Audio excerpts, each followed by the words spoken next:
Raynaurd phenomenon. So when this condition is not associated with any other disease, it is called Raynaud disease.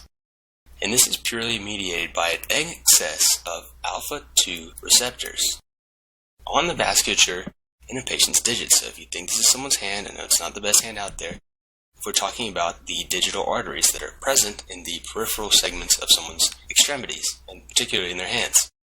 Now, think about this. Remember, we have our synaptic cleft. So this is our synapse. And then we have vesicles, and they release neurotransmitters. And in this situation, we need to think about something like norepinephrine or epi. Now, I know that we classically think about alpha-2 receptors as part of a negative feedback mechanism where they are sitting on the presynaptic terminal of a synapse, which actually downregulators of norepinephrine release. But there's actually an abundant amount of alpha-2 receptors also on the postsynaptic side, particularly on vascular smooth muscle cells. So if you stimulate alpha-2 receptors on vascular smooth muscle cells, you obviously get vasoconstriction. So what is pretty interesting is that when we get cold, so when we have an extensive low temperature, there's a movement of these alpha-2 receptors from the Golgi apparatus, which is where they're stored, and they're taken to the vascular smooth muscle surface. So now that we're cold and we have exposed more of these alpha-2 receptors from the Golgi apparatus on the vascular smooth muscle cell membrane surface, remember, these vascular smooth muscle cells line the vasculature that provides our skin. And we get that intense vasoconstriction because when we're cold, we want to prevent the loss of heat from superficial vessels like our digital arteries. Now, some people have excessive stress responses that have this similar movement of receptors from the Golgi to the surface of the vascular smooth muscle cell plasma membrane. So it moves within the Golgi of the vascular smooth muscle cell to the surface. And now we have an increased number of alpha-2 receptors. And if someone that has an excessive response and has an excessive amount of alpha-2 receptors move to the surface of their vascular smooth muscle cells, they get a lot of vasoconstriction, and that really decreases their blood flow to their digits, right? Especially the digital capillaries. So as you can see in this image, the red arrow highlights the blue discoloration from the decreased blood flow. Now, Raynaud disease, when in association with another situation such as lupus, Crest syndrome, or a mixed connective tissue disease, these changes occur due to vascular compromise because all of these diseases have antibody-mediated vascular damage associated with them. The damage to the vessels disrupts the normal regulation of these alpha-2 receptors and endothelial cell function. Now, let's focus in on another high-yield aspect. Let's talk about which antibody is classically associated with each of these diseases. With systemic lupus erythematosus, you always think of double-stranded DNA, and anti-Smith. With Crest syndrome, we like to think about anti-SCL70 antibodies. And with a mixed connective tissue disease, we like to think about anti-U1RNP antibody. Excellent. Let's keep on pushing. Before we start talking about vascular tumors and looking at the images, we need to understand that most benign tumors usually are well developed. So let's write that. So benign are usually well-developed tumors. They're trying to be normal cells, except they just kind of messed up a little bit. For example, they usually have well-developed vasculature, which can actually hold blood in blood vessels and has appropriate drainage with lymph channels, with normal endothelial cells inside of both of them. On the other hand, scary malignant tumors do not care about looking about the native tissue. They are poorly developed because all they care about is replicating and being malignant. They do not care about forming well-organized vessels, either lymphatic or venous or arterial. They just proliferate like crazy, and they usually outgrow their blood supply, which is a lot of reason why tumors in general necrose and cause problems with an inflammatory-like response, because the body is trying to not only attack the tumor, but then there's additional necrosis on top of that. So let's talk about this little guy, strawberry hemangioma. So by just looking at the word hemangioma, we can figure out something about these guys. So heme is Greek for blood, and angio obviously means vessel, and oma means mass. So this is a blood vessel mass. So hemangiomas are just composed of abnormal vessels filled with blood that usually appear at birth on the head or neck, and sometimes have a visceral involvement such as hepatic involvement. Most of these guys regress spontaneously and do not progress to a malignant lesion. So a strawberry hemangioma is just a type of capillary hemangioma. So again, capillary, that has an overlying epithelium. As you can see, there's a very small skin-like covering, and it is slightly elevated. As you can see, it has a raised border, and it sits a little bit above the skin. This kind of looks like a strawberry if you were to draw some leaves here. Hence the name strawberry hemangioma. But really, it's called strawberry hemangioma due to the general presence and coloration of it. I just like to think about it in that mind with this particular image. They're all not going to be in the form of a strawberry. But if you use your imagination, you can kind of come up with whichever image of the strawberry you'd like. It is a benign tumor. That's the most important thing on this slide. It is benign because it kind of looks like normal vessels. Benign tumors try to make normal tissue. They will grow up until benign strawberry hemangiomas try to make normal tissue, and that's why they look like slightly abnormal vessels. They will grow up until age 5 through 8, and then spontaneously regress. So what about a cherry hemangioma? Just going through the fruit aisle at Publix, or whichever store that you shop for your groceries at. Now, this is just like a strawberry hemangioma, except that they are usually much smaller, so decrease in size, and they appear in people that are much older, so increase in age, usually in elderly, and they do not regress. I like to think about it as strawberries grow on the ground, and children are very small and low to the ground. Usually, children will continue to grow until 5 to 8, until they no longer want to pick strawberries. Cherries are in trees, and only older people can get them. They're obviously of smaller size compared to a strawberry, and they do not regress, because the tree is old just like the person. So they have progressed to a long period of time, and they'll be around for a long time, just like that tree and old person. So let's think about another one. A pyogenic granuloma. This, again, is a type of capillary hemangioma that is stimulated and created due to a lot of angiogenic factors. So usually, these are released in response to some sort of trauma, which you could expect neovascularization, or the formation of vessels in the healing response. And they can also occur as a response to pregnancy, which is also an environment in which there is a lot of neovascularization.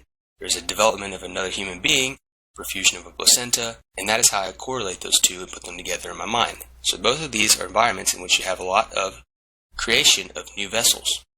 So it's kind of like an environment in which a lot of angiogenic factors are circulating. If you can think about it in another way, you can say that a lot of angiogenic substances from the placenta are stimulating maternal vasculature to grow. And this is the same concept behind there are a lot of vasoconstrictive substances that cause the mother problems in things such as preeclampsia.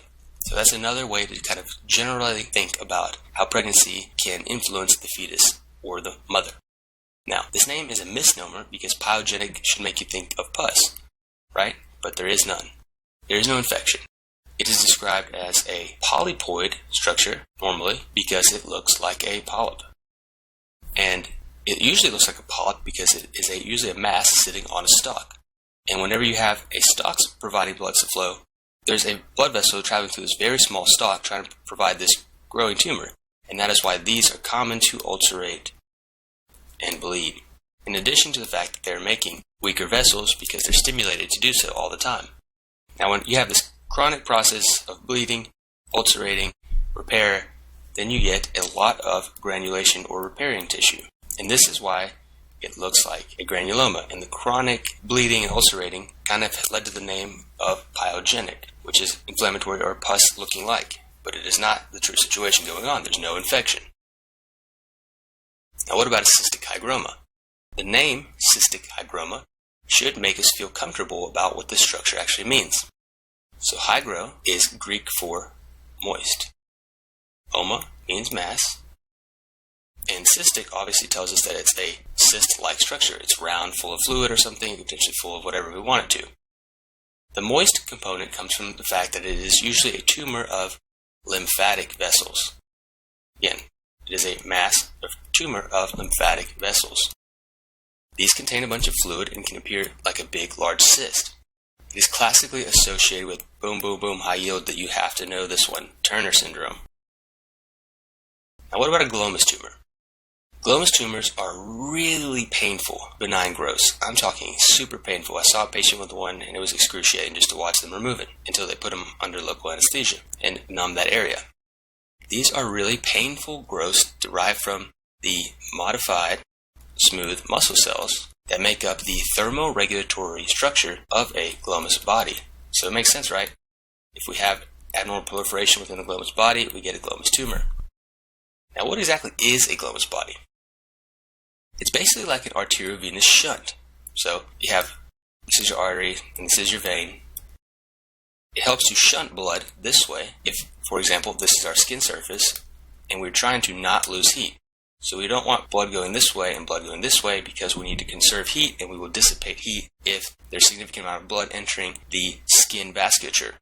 So the glomus body is a modified smooth muscle cell that sits right here at the arteriovenous shunt location that we naturally have in our body and will constrict to help shunt blood away from the capillary network so that we do not dissipate heat when we are cold. Now this makes a lot of sense that the glomus tumors occur in places where we need to prevent excess heat loss, where they normally are, right? A glomus body is a thermoregulatory structure. So you see glomus tumors in these areas where we need to regulate a bunch of heat that is lost insensibly. So the fingers, the wrist, the forearm, and the foot. It can be very painful because glomus bodies are highly innervated because they have to be able to sense temperatures in order for the nervous system to be able to directly stimulate these bodies for acute changes and accurate thermoregulation. Now, this image here shows the smooth muscle cells and the cavernous places that are within the vasculature of the tumor because it's trying to recreate what a glomus body would normally look like. So this is a benign tumor. So you can see here these caverns that are kind of sort of like abnormal vessels.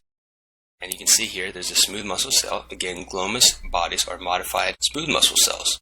So these tumors are trying to resemble the normal architecture of the tissue. It's just slightly abnormal. It's a benign mass. Now, one of my favorites is bacillary angiomatosis, talked about all the time.